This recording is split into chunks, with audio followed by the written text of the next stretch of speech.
從前人家過年，牆上貼着抬頭見喜與童言無忌的紅字條子。這裏我用童言無忌來做題目，並沒有什麼犯忌諱的話，急欲一吐為快，不過打算說說自己的事罷了。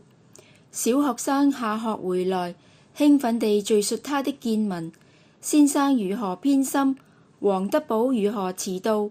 和他合坐一張板凳的同學如何被扣1分，因為不整潔。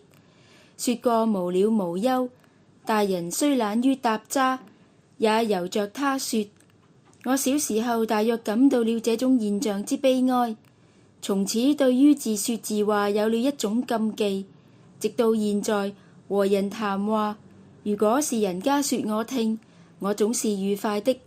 如果是我說人家聽，那我過後思量，總覺十分不安，怕人家厭煩了。當真別了一肚子的話沒處說，唯有一個辦法，走出去幹點驚天動地的大事業，然後寫本自傳，不怕沒人理會。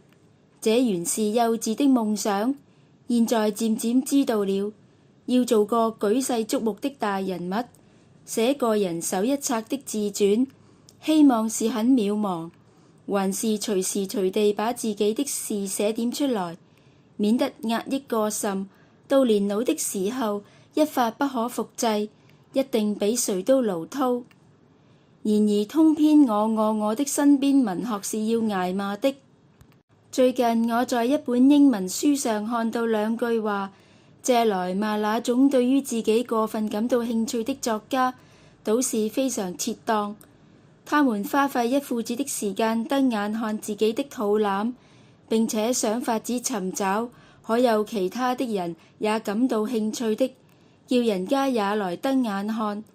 我這算不算肚腩眼展覽？我有點疑心，但也還是寫了。